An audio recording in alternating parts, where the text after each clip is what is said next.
Hello and welcome to the first episode of the Weekend Wrap-Up Podcast. We're here to talk about everything F1, and this weekend was the British Grand Prix at Silverstone. My name is Sebastian, and I'm a Mercedes and McLaren fan. I'm Harain. I'm a McLaren and Ferrari fan. I'm Sophia. I'm a Haas and Red Bull fan. I'm Hannah, and I'm a McLaren fan. Okay, so let's get into the topics we have for this week. To start off, we could talk about Ollie going to Haas. Like, as a Haas girly, I'm breaking news for this weekend. right. That was probably the most exciting thing. Besides Hamilton winning, Yeah. Besides the race itself. I think Ollie will be a really good addition to the team. He seems really promising, and like he's gonna work good with the team. Plus, the team's a little more like intertwined, like kind of like more family, like to friend type interactions, and I think that fits him good. Yeah, agreed. I think he's definitely worth it for Haas. Like after his performance earlier this season when he overtook the Ferrari spot for Carlos back in Jeddah, I think he's very promising. Hopefully it works out well. Hopefully he has a good teammate next year at Haas, whoever that might be. Some rumors. Rumors it's going to be Ocon. Saying it's Esteban Ocon. I really hope it's not, but I've seen several now, so hopefully not. Yeah, I've seen several sources saying Esteban. Definitely, several. I've also seen the same amount for Carlos. I've seen the same amount for Valtteri even. So we'll see what happens. True. It is true, yeah. The streets are saying that we'll find out before the summer break.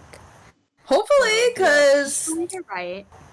Hopefully they're right on that one, because the anticipation is really killing us all. True. Alright, so since it is the Silverstone GP, we do have to talk about Hamilton's win. That's pretty the weekend, hands down. I don't know, I really didn't expect it, since George ended up on pole, I really thought it's gonna be George. Yeah, me too, honestly. I mean, I thought he was going to do well based off, like, the free practices and how he qualified, but I really didn't expect that Lewis Hamilton would be winning at the end of the day. Yeah. Right. Yeah. I think as soon as we hit that point where George had his whole water box or water supply issue, I really think from there, it really, like, just turned into a race. Yeah. At that point, because we had, like, 3 or 4 people fighting for the win. Yeah, even 5. Pretty exciting. I think Oscar and Carlos were both fighting as well. Yeah. At that point. So that made it pretty interesting, if I say that. Yeah, Hamilton wasn't the expected winner, but considering the rainy conditions, I think someone old definitely would. I mean, yeah, that's kind of like his forte right there. Yeah. So, plus, this is his 9th win at Silverstone, so... And his last I think he has some experience. He has some experience, yeah.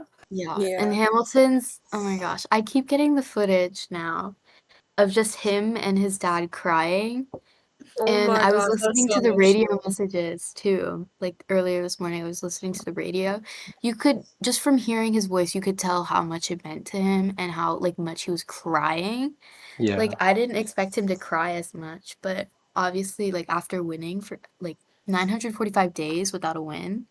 Yeah. It's a lot. So I don't even want to imagine how he felt not winning and then just suddenly getting this win. Mm-hmm. Must have been unreal for him. It was really heartwarming to see everything, yeah. Especially all of the drivers congratulating him.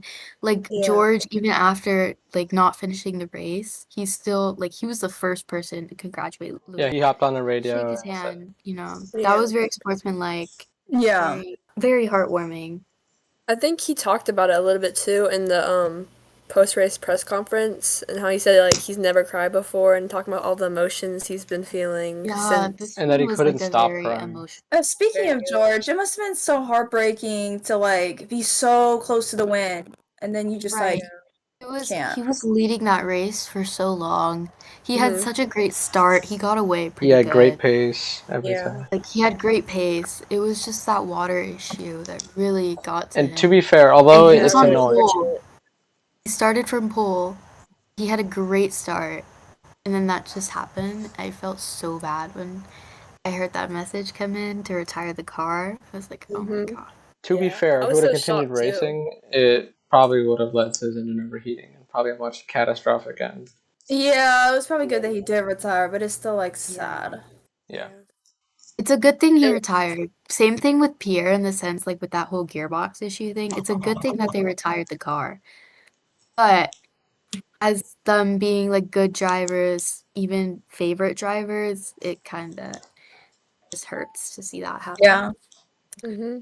Well, we saw some of the, TikToks and Instagram, whatever, of people like seeing Brad Pitt getting fake interviewed Yes. for the F1 movie. God. And they also played the trailer during the pre-show. So that was interesting. Yeah. The trailer seemed pretty okay. Like, I'm It not was- mad at it. It was pretty anticlimactic. It was kind of just, it's not overwhelming, it's not underwhelming, it's just kind of like, Yeah. there It's it is. meh. Like, It's just like well there. made. I'm hoping Exactly. that the movie lives up to all the hype it's been getting from F1.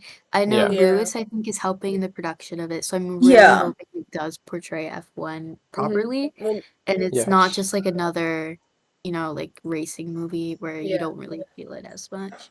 Yeah, I mean, I know we were talking about this before, where we love GT, and I did like GT. I do think, though, you could tell maybe it wasn't made by people who were racers, because a lot of this stuff was like corny. It's like really just it was kind of corny at some points. Is it still a good movie? Yeah, but it was still like agreed. Yeah. At some points, hopefully- yeah. Yeah, I'm hoping this one's not corny. But based on all the behind the scenes we've gotten from like other, like earlier today, I saw footage of like Brad Pitt in the media pen, and he was like faking the interview behind like Lando, I believe. Yeah. Yeah. I swear, I laughed so hard at that, and not even in like It's a so bad funny. way, but I was just like, how are they going to make this seem like a real interview? Because these men do not look like they just got out of a race car. Like, True. maybe it's because we know that he's not an actual racing driver and he's just there to film, that we don't really have the full experience yet. But We're a seeing little all this biased in behind the that scenes point. stuff is hilarious. You know what? This is a little unrelated, but I heard some people saying like, it's really interesting that Lewis is working on this movie, and the movie's like plot is that they're like rivals or whatever, and they're like, oh my god, it's Mercedes all over again. No. Yeah, that's crazy to me. Like, he's doing that. Producing a movie about Mercedes would actually be pretty cool. Honestly, if it does happen, that would be really, really interesting. Yeah, That like whole it doesn't season. even need to be like a full-on racing movie. I will take a documentary or a docu-series. Just give me Mercedes. Yeah. Like, I love that. Heck, give me Max versus Lewis. Like, the whole Abu Dhabi, like, I'd love a documentary on that. At this rate, we're gonna get one of Max and Lando, more like. Probably. Yes. If they keep this pace that they're at, yeah. Yeah. They've gotten over their drama for now. Yeah. We'll see about the remaining races, but... So, next, I think we should talk about Checo, because earlier his contract was confirmed, and now we're kind of getting rumors that it could possibly end up not Well, it's not even rumors. Red Bull has gone out and Yeah. confirmed that the clause in his contract says that if he is more than 100 points behind Verstappen by Belgium by the summer break, and he's more than 5 places behind him in the championship, he will possibly even be replaced mid-season. That would be good for Harane's bingo. Currently, For the bingo, it would be good. right, it would be good for the bingo. Currently, He's, like, 5 more. places behind. How many? Wait, Yeah, how many places is he behind? He's in Max sixth place is right now. 255. So he is 5 places behind. Yes, Yeah. he can't get more than They're that. 137 points apart. Yes. Yeah. So he's gonna need to make up some points if he wants to keep this Yeah. contract. So there's what? We've got Budapest coming up. We've got Belgium coming up. And then that's it. Yeah, and then I'm pretty sure it's summer break after that. So Yep. he has 2 races to try to get like 40 points, probably. Yeah. Probably more, because we know Max is gonna win one of them, most likely. Probably. Odds are. So he'd probably have to get like podium on both. He needs to get at least He'd have second to place get a on win. both. He'd have Or to a get win. like He needs 2 at least second a win, but places that's or not a gonna win happen. in somewhere in the I don't know. I agree. I kind of doubt that it's gonna happen. Yeah. Yeah, I like don't let's think be Okay. honest, realistically. It would be great for the plot to have like Liam Lawson come into the seat, or Daniel, or even get Yuki in there, because Yuki's been doing pretty good this season. Yuki's been doing good. Danny Rick. Talking about Daniel Ricciardo, apparently there's a similar clause too, where he also needs to improve his race pace in the exact same what's it called, time period that Checo has. Hopefully they don't get the DeVries treatment, because hopefully not. Hopefully they don't get the Albon treatment. Yikes. The Albon treatment is something else. But honestly, I don't know, because they've been saying that about Danny Rick since like the first like 4 races. Like he's not, like they said that he was gonna be booted by Miami and by China. He keeps saying it, and then he like proves himself a little bit better. Well, at least the past 3 races before for, this like, one part of the race weekend, and then they say that he's not gonna get booted, and then he does bad in the race, or he gets like P12, P15, and then they say, oh, he's good, and oh, he's gonna get booted. So, right. I feel like it's very mixed. No one really knows what's going to happen to Danny Rick. Obviously, I want him on the grid next year. It's the Ferrari delusion. It's the Ferrari delusion kicking in. Ferrari delusion getting to me.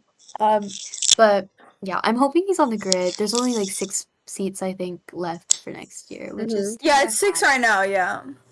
Luckily though, terrifying. We don't know past 3 races before Silverstone, he did qualify and finish ahead of Yuki. So at least his pace recently is better. One time is not gonna like save him, you know. 3 times. Well, 3 times? at Silverstone, right? For Silverstone, I guess he had to use old parts in his car because before the weekend it started to fail before the race. So they mean the old parts, I guess, according it was like 6 kilometers slower than the rest of the pack. So I mean, he kind of had something against him this past weekend, but I don't know. Maybe it'll shape up. Maybe I'm hoping, but some people are theorizing that if Ricardo does actually improve, that he will replace Checo and Liam Lawson will hop into the RBC. But those are, I mean, I don't know. I feel like that's a little wishful thinking, though, because Ricky and Checo are both kind of not doing so good. So why would they reward Ricky with the official RB spot if he doesn't really deserve it? I'm saying that's if he would improve. But they're currently P12 and P13 in the championship, and Yuki's leading Daniel.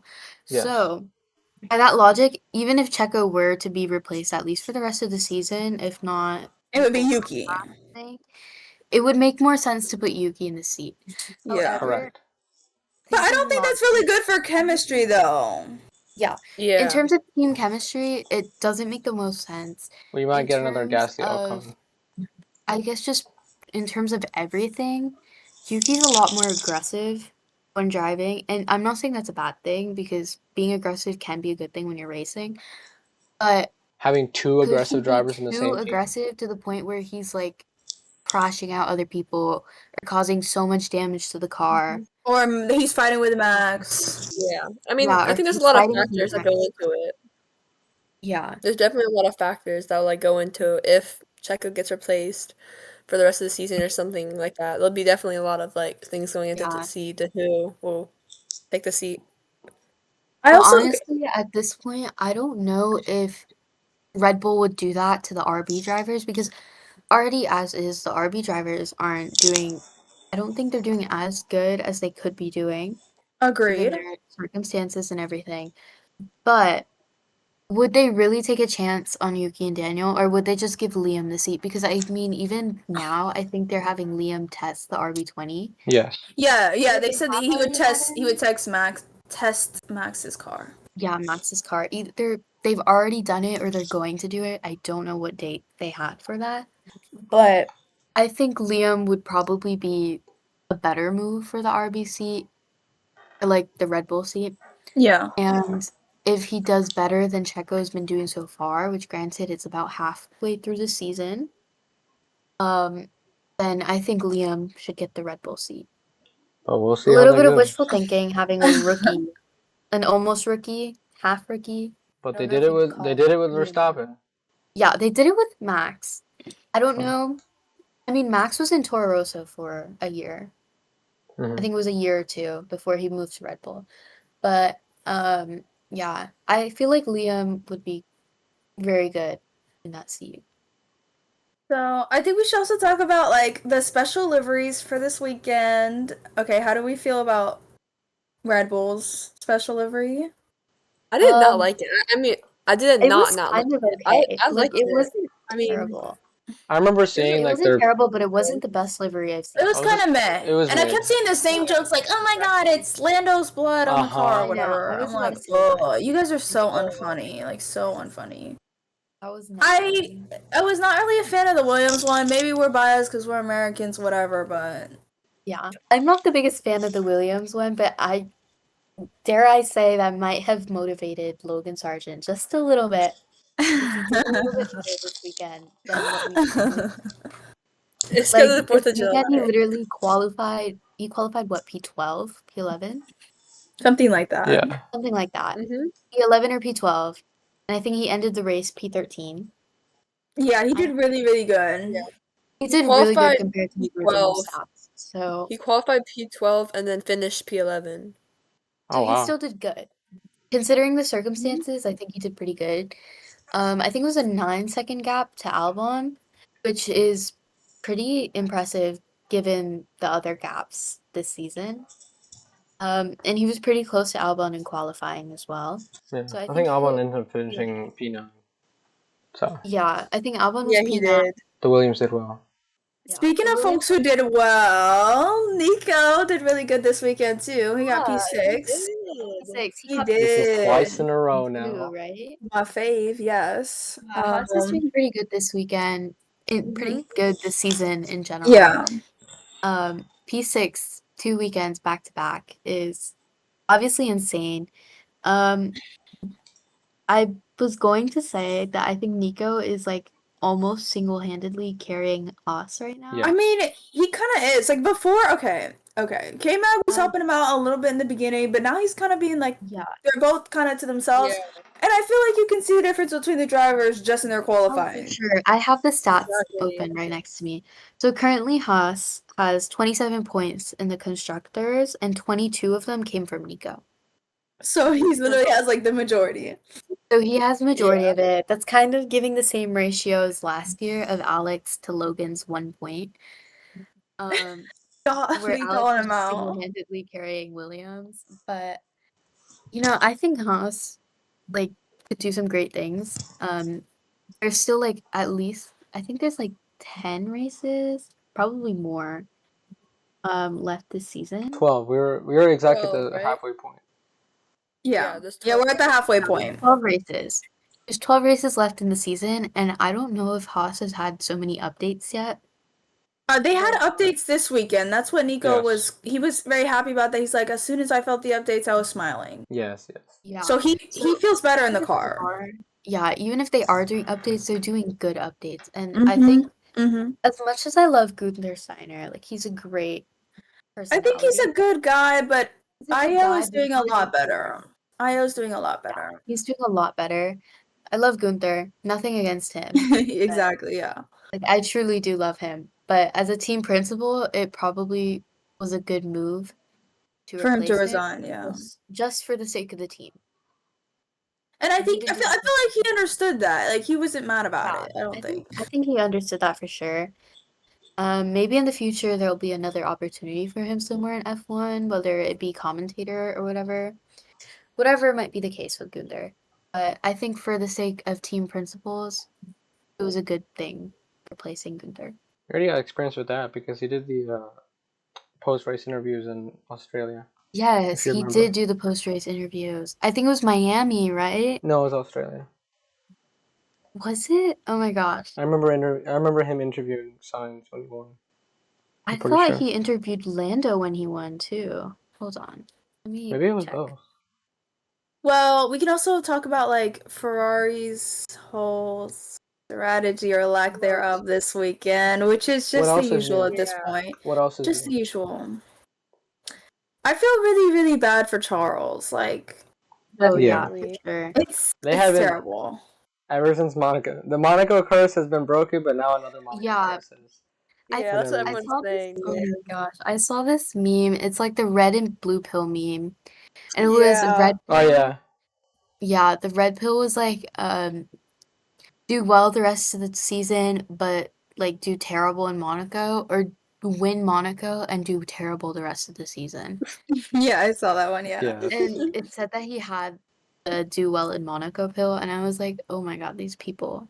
But also, Sebastian, you were right. I think it was Australia because it's not showing up for Miami whenever I search it. All I remember, I think, is him interviewing Lando and Charles. So if Lando was on the Australia podium. Yes, that was Carlos probably Sainz right. won, Well, all three of Leclerc. those, I think were on the Norris podium. was Yeah, I P2. remember Charles and Lando struggling to understand what was being Yeah, said. those three were on the podium. That's all I remember, because Gunther's accent was so thick. It's very thick, yeah. Yeah. All right, y'all. So, who else? Like a lot of the team principals, like Yeah, like Ferrari's team think- principal. yeah, like Fred, I think Andrea from McLaren. I've never heard Io speak. I have. His voice is pretty understandable. It's yeah. I mean, don't think it's I've ever heard him speak. I don't know. I can understand it. I I watched- cannot understand when Fred. I think it is. Yeah, Whatever. oh my God, I Fred, cannot. love that little I don't get them. I really don't. Yeah, it's really hard to understand what they say. Yeah, I watched a video where Ollie Behrman was taking a tour of the Haas factory when he was inducted. Or I guess he was signed, I should say. And he met and talked with a Okay, so what are our predictions for Hungary? I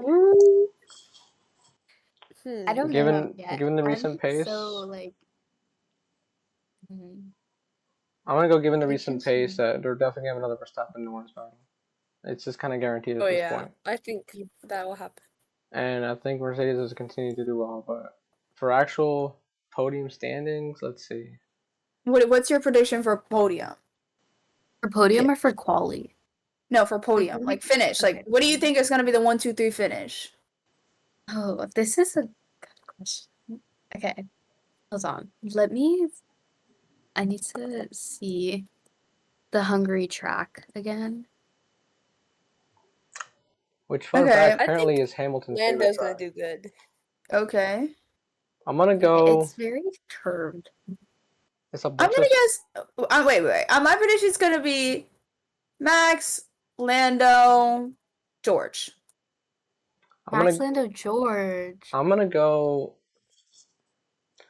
I'm not gonna be delusional. I'm gonna go Max, Lando, Lewis. Okay. Lewis. Okay. So we have. It is his favorite track. In P3. This is a good question. Honestly, I do want to say Max is gonna win this one just because he's seen Lewis He's Max. and he was so close that he might be a little more determined in 2 weeks' time. So I think P1's gonna be Max. I feel like I'm bandwagoning here, but P2 is gonna be Lando. Like you guys said it, I agree with it, honestly. I think the McLarens have pace. I don't know about the turns. I know they have decent pace, McLaren. They've been called the fastest car, like, quite recently.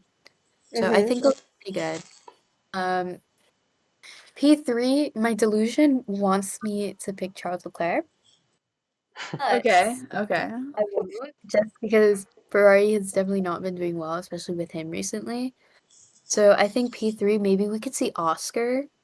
Oscar was so close to winning this weekend too. True, that's true. He got really screwed over by the strategy. And he's getting more aggressive, which is good. Not like where before we were like, "Are you gonna pass? Are you gonna pass? Are you gonna pass?" And he was just exactly. He's being more aggressive. Pass, but now he's being more aggressive, and I'm glad. I'm happy. Yeah, but I think the pit stop this weekend really messed him up. Otherwise, he would have. Hannah, what do you think's your prediction? What's your prediction, girl? Okay, I also think Max and Lando, but either I want to say Oscar for third, but I don't know. I feel like it's gonna be one of the Mercedes for third. Okay. So which Mercedes? I think if Oscar, I don't. I don't know, but I feel like Oscar will be like he's gonna be like right behind the podium, like either fourth or fifth, like right there. I feel. Okay, I agree with that. Yeah. Mercedes. You have to pick. Like if you had to. Which of the two would you choose? I want Lewis obviously, but like I feel like George would squeeze out somehow. You feel like George has been performing a little better? Okay, so Hannah and I agree. Our predictions are the same. I'm saying Lewis because it is his favorite Dawn, we track. should So I'd say totally he's gonna write that be somewhere Yeah. and pretty see good who's at it. right. Okay, well, yeah, we'll see who's right. We'll see who's closest. Who's closest. Closest. Yeah, okay. Yeah, we could all be So let me horribly write wrong. that up. I think So that's, everyone I said think that's it. P2 Lando. Yeah. Okay. I mean, obviously, I want him to win, but come on, we gotta be a little realistic here. All right, I think we've pretty much talked about everything we want to talk about for this week. I think so. Well, that's been everything for the podcast. Thanks for joining us. We'll see you the next race weekend. Bye. Bye. Bye, guys.